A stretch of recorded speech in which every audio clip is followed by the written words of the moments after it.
Assalamualaikum warahmatullahi wabarakatuh. Selamat datang di channel Nabla Education. Oke, pada video kali ini kita akan membahas soal prediksi KSM IPA MTS tahun 2021. Nah, jadi soal prediksi ini nanti bisa dijadikan bahan belajar bagi teman-teman yang mengikuti KSM IPA khususnya, dan lebih khusus lagi yang akan kita bahas di sini adalah bidang fisika atau bagian fisika. Nah, soal ini adalah soal bagian pertama, nanti akan kita lanjutkan di bagian kedua, ketiga, dan seterusnya. Nah, jadi nanti soal prediksi ini bisa teman-teman pakai sebagai bahan referensi aja ya. Ini bukan soal bocoran atau soal apa, ini adalah soal yang saya susun supaya ya dikumpulkan dari beberapa sumber referensi, juga termasuk soal-soal yang sudah pernah dikeluarkan tahun-tahun sebelumnya. Jadi bisa dijadikan bahan belajar untuk mengetahui tingkat kesulitannya aja. Oke, langsung kita masuk ke pembahasan soalnya.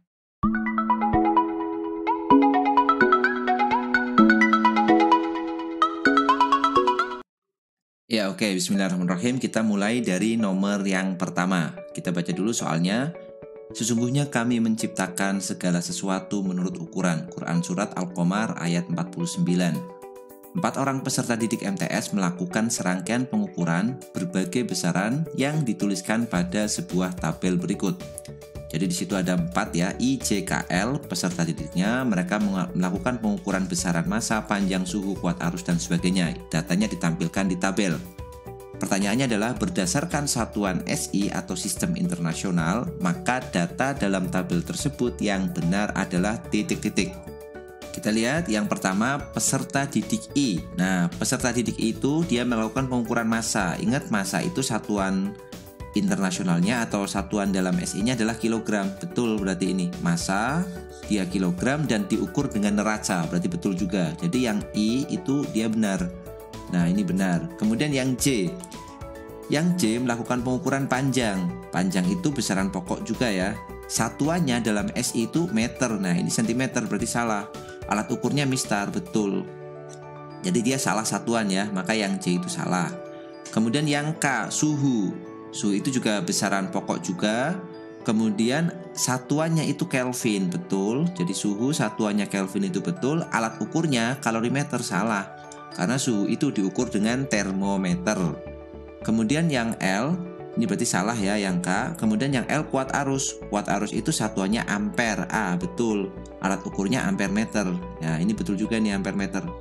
Berarti yang L juga betul. Maka siswa yang melakukan pengukuran dengan betul adalah yang I dan L ya. Berarti L dan I. Maka jawabannya yang B. Oke, ini untuk soal yang pertama berkaitan dengan topik pengukuran. Kita lanjutkan ke soal yang nomor 2. Kita baca dulu soalnya. Sebuah bus rombongan rihlah ilmiah bergerak dengan kecepatan 72 km per jam. Karena ada orang yang melintas, tiba-tiba bus direm hingga berhenti. Jika sejak bus rombongan direm hingga berhenti sehingga menempuh jarak 30 meter, maka perlambatan bus akibat pengereman adalah titik-titik. Oke, jadi yang nomor 2 ini adalah soal yang berkaitan dengan gerak lurus berubah beraturan ya, atau GLBB. Nah, kita lihat yang diketahui adalah di sini busnya bergerak dengan kecepatan 72 km per jam. Berarti dia punya kecepatan awal. Kita tulis saja V0 ya. V0-nya 72 km per jam.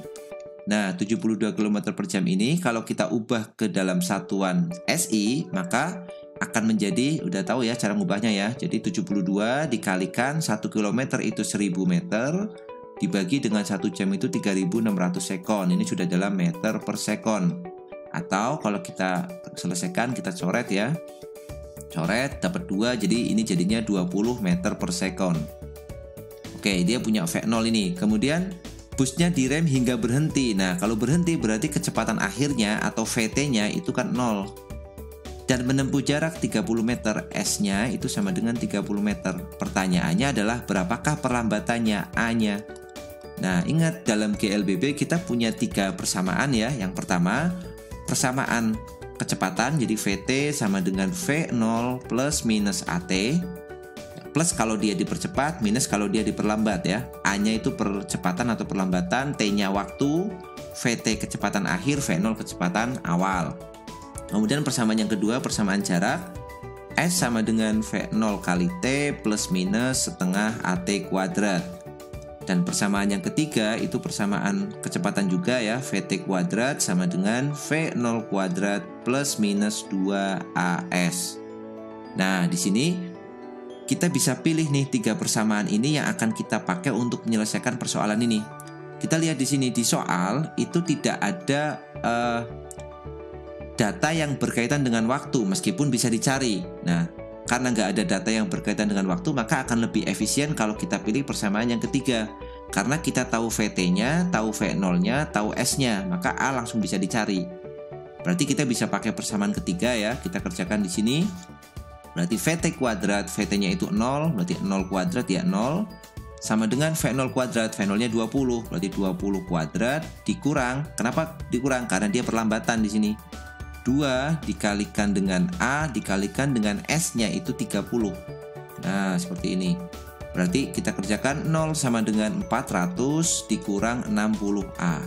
Atau kita pindah ruas A-nya ke ruas kiri, jadi 60A sama dengan 400. Atau kita dapat A-nya sama dengan 400 dibagi 60. Kita coret ya. Jadi kita sederhanakan, bagi 2 itu 20, bagi 2 3. 20 per 3 itu sekitar 20 per 3 itu berarti 6 ya. 6, 2 per 3, 6,67 meter per sekon kuadrat. Nah, hanya mestinya ini nih. Kalau kita lihat jawabannya itu tidak ada ya, tidak ada jawaban yang sesuai. Oke, nggak apa-apa. Jadi jawaban A-nya adalah 6,67 meter per sekon kuadrat. Kita lanjutkan ke soal yang ketiga. Seorang siswa MTS menggunakan sepeda menuju madrasah dengan lintasan seperti gambar berikut. Jenis gerak lurus berubah beraturan yang terjadi ketika melalui lintasan adalah, oke, jadi di sini ada lintasan AB itu turun, kemudian BC itu lurus ya, dan CD itu naik. Nah, kalau melihat lintasannya jelas ya, kalau AB ini karena dia turun pasti dia gerakannya tambah cepat kan, dan lintasannya lurus, berarti ini pasti GLBB dan dia dipercepat. Nah, itu untuk lintasan AB. Kemudian lintasan CD dia naik nih, naik berarti makin lama makin lambat, maka dia GLBB diperlambat. Kemudian lintasan yang BC itu lurus ya, dengan asumsi kecepatannya konstan, berarti dia GLB. Berarti yang diminta di sini kan yang posisi GLBB aja ya. Berarti yang AB dan CD. Berarti AB itu GLBB dipercepat. Ya, berarti ini salah. Dan CD itu GLBB diperlambat. Berarti yang ini salah. Maka jawabannya pasti yang D. AB-nya dipercepat, CD-nya diperlambat. Oke, itu soal yang ketiga masih berkaitan dengan gerak. Kita lanjut soal nomor 4. Sebuah gaya 6 Newton dan gaya lain sebesar 10 Newton dapat dikombinasikan untuk menghasilkan resultan gaya dengan besar sama dengan titik-titik. Oke, ini sudah masuk berkaitan dengan topik gaya dan vektor ya. Jadi kalau kita punya 2 buah gaya atau besaran lain yang merupakan besaran vektor 6 Newton dan 10 Newton, maka kita akan memperoleh nilai resultannya. Resultan itu berarti gabungannya. Itu kalau dia maksimum, resultannya itu maksimum, itu gaya ini harus bekerja satu arah. Jadi 6 Newton ke kanan, 10 Newton ke kanan. Maka maksimumnya adalah ya tinggal kita jumlah 6 Newton sama 10 Newton. Berarti maksimumnya adalah 16 Newton. Nah, dia akan punya nilai minimum kalau dia berlawanan arah, minimum. Berlawanan arah berarti misalkan yang 10 Newton ke kanan, ini 10 Newton, kemudian yang 6 Newton kita buat ke kiri misalkan. Ini 6 Newton. Berarti resultan minimumnya adalah 4 Newton ya, karena 10 dikurangi 6, 4 Newton. Jadi maksimumnya itu 16, minimumnya 4 Newton. Nah, kalau misalkan dua gaya ini disusunnya tidak searah dan tidak berlawanan arah, misalkan membentuk sudut, misalkan di sini 10 Newton kayak gini ya. Kemudian dia membentuk sudut tertentu. Nah, yang di sini 6 Newton. Sudutnya bebas nih, bisa dari bawah sini sampai ke sini. Yang penting dia tidak berlawanan persis seperti ini, tidak 180 dan tidak 0 ya. Berarti ada membentuk sudut theta misalkan. Nah, kalau susunannya membentuk sudut theta, maka nilainya nanti resultannya ya antara 4 Newton. Ya, resultannya kita tulis dia harus lebih besar dari 4 Newton dan kurang dari 16 Newton. Ini kemungkinan nilainya. Nah, nilai yang nggak mungkin berapa? Yang nggak mungkin ya yang kurang dari 4 Newton. Misalkan 3 Newton itu tidak mungkin. 2 Newton itu nggak mungkin. Atau lebih besar daripada 16 Newton, misalkan 17 Newton, itu juga tidak mungkin. 18 Newton itu tidak mungkin juga. Maka nilainya hanya berada pada rentang ini, antara 4 Newton sampai 16 Newton. Maka kalau kita lihat jawabannya yang ada ya ini 4 Newton ya. Artinya apa? Dua gaya ini disusun saling berlawanan, yang satu ke kanan atau ke kiri, yang lainnya berlawanan arah, atau yang satu ke atas, yang satu ke bawah, itu juga boleh. Intinya dia harus berlawanan arah. Oke, itu soal yang keempat. Kita lanjut ke soal kelima. Mobil sedan mengalami kerusakan ditarik oleh sebuah truk. Perhatikan ilustrasi gambar berikut ini. Sedang tidak bergerak, bukan sedang ya, ini mestinya sedan ya. Sedan tidak bergerak terhadap truk, tetapi bergerak terhadap traffic light ya, atau lampu merah nih di sini nih. Hal ini disebabkan, jadi ini sedannya ditarik oleh truk dan diikat ya oleh misalkan tali derek dan sebagainya gitu ya. Nah, kita bilang bahwa sedannya tidak bergerak terhadap truk, tetapi dia bergerak terhadap traffic light. Berarti teman-teman harus tahu konsep dari gerak atau definisi dari gerak. Nah, definisi gerak itu adalah perubahan posisi terhadap suatu acuan tertentu. Nah, kalau kita mengacunya misalkan pada lampu merah di sini atau traffic light, kita lihat sedan itu setiap saat terhadap traffic light dia menjauhi atau posisinya berubah. Maka kita bilang sedan itu bergerak ya. Kita baca option jawabannya. Kedudukan sedan dan truk selalu tetap, sedangkan kedudukan sedan dan traffic light berubah. Oke, ini sudah betul ini mestinya. Kita baca lagi yang option B. Kedudukan sedan dan truk selalu tetap sama halnya dengan kedudukan sedan dan traffic light. Kedudukan sedan dan truk selalu tetap sama halnya dengan kedudukan sedan dan ini salah ya. Jadi kedudukan sedan dan traffic light itu berubah. Berarti ini salah. Yang C, kedudukan sedan dan truk selalu berubah sama halnya kedudukan sedan dan traffic light. Salah. Karena sedan dan truk itu nggak berubah nih, jaraknya ya tetap segini kedudukannya, karena dia diikat ini oleh tali derek ini. Berarti ini juga salah. Kedudukan sedan dan truk selalu berubah, sedangkan kedudukan sedan dan traffic light selalu tetap. Nah, ini juga salah. Maka jawabannya udah pasti yang A ya. Ini tentang gerak relatif ya. Jadi ini kita bilang sedan itu bergerak terhadap lampu merah atau traffic light, bergerak relatif terhadap lampu merah, tetapi sedan itu diam terhadap truk. Ini materi tentang gerak lagi untuk soal yang kelima. Kita lanjut ke soal yang keenam. Oke, disebutkan suatu ayat ya, dan kami turunkan besi yang padanya terdapat kekuatan yang hebat dan berbagai manfaat bagi manusia. Quran Surat Al-Hadid ayat 25. Perhatikan pemanfaatan kekuatan dan karakteristik besi pada rel kereta api dipasang renggang berongga. Oke, ini ada gambar rel dan antar sambungannya itu ada celah ya, ada rongganya. Hal ini dapat mencegah kecelakaan kereta api yang disebabkan oleh. Nah, ini berarti alasan mengapa rel itu dipasang ada rongganya ya. Jadi misalkan kita punya rel, ini dipasangnya nggak mepet, tetapi ada rongganya. Ini kenapa ini? Nah, ada rongganya. Nah, kita tahu bahwa besi atau benda padat lainnya kalau kita kasih panas ya, ini kan rel itu kan di luar mesinnya. Kalau ada panas dari sinar matahari atau panas dari gesekan antar rel dan roda kereta gitu kan, maka dia akan mengalami pemuaian. Nah, relnya akan mengalami pemuaian. Nah, kalau pemuaian, dia kan akan tambah panjang tuh. Nah, kalau dia nggak dikasih rongga, maka kalau misalkan mepet seperti ini, sisi yang kiri memuai, sisi yang kanan memuai, maka yang terjadi apa? Relnya akan melengkung. Nah, kalau relnya melengkung kan bisa bahaya berarti. Kalau ada kereta lewat, nanti bisa terjadi kecelakaan dan sebagainya. Nah, berarti alasannya adalah relnya akan melengkung. Akibat apa? Akibat pemuaian. Maka kita lihat ini akibat penguapan berarti salah, akibat pengusutan salah, kemudian akibat pemuaian. Nah, ini yang C berarti yang betul ya. Relnya melengkung akibat pemuaian dari pemanasan di siang hari. Yang D kita lihat relnya melengkung akibat beban berat. Nggak ada hubungannya ya, salah. Nah, berarti jawabannya yang C untuk soal ke-6. Oke, kita lanjut ke soal yang nomor 7. Imam Nawawi rahimahullah dalam Riyadhus Shalihin berkata, disunnahkan memakai pakaian berwarna putih. Pakaian warna putih itu lebih bersih dan lebih bercahaya. Secara optis, fisika, kelebihan pakaian warna putih adalah jadi ini tentang pengaruh warna terhadap cahaya ya. Jadi kalau di siang hari kita itu disarankan ya, atau akan lebih nyaman kalau kita pakai pakaian warna putih. Kenapa? Karena warna putih itu mudah untuk memantulkan cahaya. Sedangkan warna merah itu sangat mudah untuk warna merah. warna hitam itu sangat mudah untuk menyerap cahaya. Makanya kalau malam hari yang suasananya dingin ya, suhunya itu dingin, maka kita lebih baik itu memakai warna hitam. Kenapa? Karena panasnya itu diserap. Jadi badan kita akan terasa lebih hangat. Tapi kalau siang hari kita pakai warna putih supaya apa? Supaya panas dari cahaya matahari itu dipantulkan sehingga badan kita tidak terasa panas ya, tidak, atau lebih mengurangi panasnya. Maka jawabannya cocok adalah kalau warna putih lebih banyak menyerap energi cahaya. Salah ya. Kurang besar menampung, ini juga salah. Lebih mudah memantulkan energi cahaya. Nah, ini betul ya. Jadi warna putih itu mudah untuk memantulkan energi cahaya. Maka jawabannya yang C. Ini berkaitan dengan optik. Sekarang kita lanjut ke nomor 8. Di depan cermin cekung berjari-jari 60 cm diletakkan sebuah benda tegak. Jarak benda ke bayangan adalah 32 cm. Jika diketahui bayangan yang dihasilkan bersifat nyata, maka posisi bayangan tersebut dari cermin adalah titik-titik. Oke, jadi ini masih tentang optik ya, khususnya membahas tentang cermin cekung.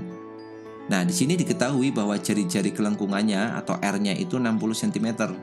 Maka kalau kita tahu jari-jarinya, kita pasti tahu fokusnya, yaitu separuh atau setengah dari jari-jari, yaitu 30 cm. Kemudian diketahui jarak benda ke bayangan adalah 32 cm. Jadi di sini adalah jarak benda ke bayangannya, bukan jarak bayangannya. Jadi misalkan kita buat cermin cekungnya seperti ini ya, cermin cekung. Nah, ini gambarnya seperti ini, cermin cekung. Kemudian di sini ada fokus, kemudian di sini ada R. Nah, jarak benda ke bayangan itu misalkan kita taruh bayangannya misalkan bendanya di sini. Nah, bendanya di sini. Jarak benda ke cermin itu kita sebut SO ya, atau S gitu aja. Kemudian misalkan dia menghasilkan bayangan yang letaknya karena di ruang 2, dia akan bayangannya di ruang 3 sini. Nah, ini S aksen di sini. S aksen itu jarak bayangan ke cermin ya. Jadi ini benda, kemudian ini bayangan. Nah, yang di soal itu yang diketahui itu adalah jarak benda ke bayangan. Jadi yang ini ke sini. Ya, jadi yang jarak benda ke bayangan itu 32 cm. Jadi seperti ini. Yang diminta adalah posisi bayangan tersebut dari cermin. Yang diminta ini S aksennya berapa. Nah, kita bisa menggunakan persamaan dasar dari cermin cekung ya. Cermin cekung itu cermin positif ya. Dia sifatnya konvergen dan mengumpulkan sinar ya. Konvergen itu nama lainnya mengumpulkan sinar. Dan dia cermin positif. Kita pakai persamaan ini 1/F sama dengan 1/S plus 1/S aksen gitu kan. Fokusnya berapa? Fokusnya 30. Berarti 1/30 sama dengan 1/S-nya kita nggak tahu ditambah 1/S aksen. Oke, kita lihat dari sini nih. Kalau kita lihat S aksen dari gambar ini, nilai S aksen itu kan tidak lain nilainya adalah S plus 32 cm, ya kan? Panjangnya ini ke sini itu S aksen, kemudian panjangnya ini itu S, berarti S itu sama dengan S plus 32. Kalau kita asumsikan benda dan bayangannya di sini, maka kita akan mencari nilai posisi bayangan S aksen. Ya, S-nya kita ganti ini, S plus 32. Jadi 1/30 sama dengan kita akan mencari S aksen, berarti S-nya diganti. Berarti S-nya sama dengan, kita balik aja, S aksen minus 32 ya. S aksen min 32 ditambah 1/S aksen. Berarti kalau kita kerjakan ini 1/30, samakan penyebutnya. Ini S aksen min 32. Nah, dibagi biasa, ini dibagi S aksen min 32 berarti S aksen plus dibagi S aksen berarti S aksen min 32. Ya, dibalik-balik aja. Atau kita bisa sederhanakan, pindah ke sini ya, 1/30 itu sama dengan S aksen tambah S aksen berarti 2S aksen min 32 dibagi dengan yang bawah kita kalikan, jadi S aksen kuadrat min 32 S aksen. Oke, kita kali silang ya, untuk mendapatkan hasilnya kalikan silang berarti S aksen kuadrat minus 32 S aksen kali 1 ini sama dengan 30 kali 2 berarti 60 S aksen minus 30 kali 32 berarti 960. Oke, kita pindah satu ruas. Jadi S aksen minus S aksen kuadrat ya. 60-nya pindah ke kiri jadi 60 minus 32 minus 60 jadi minus 92 S aksen minus 960 sama dengan 0. Nah, ini kan tidak lain persamaan kuadrat ya. Kalian tinggal memfaktorkan nih persamaan ini. S aksen kuadrat min 92 S aksen min 960. Atau biar lebih mudah kita buat seperti ini ya. X kuadrat minus 92X minus 960 sama dengan 0. Nah, seperti ini. Kita akan cari X-nya di sini. X sama dengan 0 di sini. Ya, ingat ya caranya, cari bilangan yang kalau kita jumlahkan itu hasilnya negatif 92. Kemudian kalau kita kalikan, ini kalau pindah ke kiri jadi positif ya, maaf ya. Ini kan pindah ke kiri jadi plus. Nah, ini plus. Berarti kalau kita jumlahkan hasilnya negatif 92, kalau kita kalikan hasilnya positif 960. Maka bilangannya berapa? Ya tentu saja berapa? Negatif 80 sama negatif 12. Nah berarti kita dapat nilai X-nya. X-nya berapa? 80 cm atau nilai X-nya sama dengan 12 cm. Maka ini jawabannya 80 cm atau 12 cm. Nah, yang 12 cm itu kan nggak mungkin ini. 12 cm itu nggak mungkin. Kenapa nggak mungkin? Karena jaraknya benda ke bayangan aja sudah 32 cm. Padahal yang diminta jaraknya bayangan ke cermin. Maka harus lebih gede. Maka kemungkinan S aksennya adalah 80 cm. Nah, tetapi di jawaban nggak ada. Nah, dugaan saya di sini yang ditanyakan bukan posisi bayangan, tapi posisi benda di sini. Ya, yang ditanyakan itu posisi benda. Kalau posisi benda, maka sisanya ini. Berarti dari cermin ke bayangan itu 80 cm, padahal dari benda ke bayangan itu 32 cm, maka sisanya otomatis dari benda ke cermin berarti 80 dikurang 32, yaitu 48 cm ya. Jadi kemungkinan jawabannya atau pertanyaannya itu yang benda bukan yang bayangan, maka jawabannya yang D ini. Kalau misalkan kita ganti soalnya menjadi benda ya. Tetapi cara mengerjakannya atau cara menganalisisnya seperti ini. Oke, itu untuk soal yang nomor 8. Oke, kita lanjut nomor 9. Sebuah karputala berfrekuensi 500 Hz digetarkan di permukaan tabung resonansi. Pada saat kolom udara mencapai ketinggian 15 cm terjadi resonansi yang pertama kali. Berapakah cepat rambat gelombang pada saat itu? Oke, ini topiknya tentang resonansi kolom udara ya. Jadi persamaannya adalah misalkan gini nih, kita punya kolom udara seperti ini. Oke, kita gambar kolom udaranya ya. Misalkan ada tabung, salah satu contoh kolom udara itu kayak gini. Tabung, kemudian bagian yang bawah ini kita isi dengan air misalkan. Nah, ini diisi air atau diisi cairan tertentu ya. Intinya untuk menutup yang ada di sini. Nah, bagian yang kosong di sini yang kita sebut sebagai panjang kolom udara atau kita misalkan L ya. Nah, berkaitan dengan peristiwa resonansi, itu panjang kolom udara itu bisa kita rumuskan dengan persamaan seperti ini. L itu sama dengan 2n-1/4 dikali dengan lambda. Nah, dengan n di sini adalah orde resonansinya ya. N-nya orde resonansi. Kalau resonansi pertama itu ya n-nya 1, resonansi kedua n-nya 2 dan seterusnya. Nah, pada soal ini diketahui bahwa pada saat kolom udara mencapai ketinggian 15 cm, terjadi resonansi yang pertama kali. Berarti N-nya 1 nih resonansi yang pertama. Maka kita bisa tuliskan di sini 15 itu sama dengan 2N, 2 kali 1 dikurang 1 berarti 1/4 kali lambda ya. N-nya masukin 1 di sini. 2 kali 1 itu 2 dikurang 1. 2 kurang 1 ya 1 dibagi 4 kali lambda. Nah, maka kita bisa tahu ya nilai lambda. Lambda itu panjang gelombang ya, udah tahu ya. Berarti nilai lambdanya sama dengan 60 cm. Itu sama dengan lambdanya. Berarti panjang gelombang karputala itu 60 cm.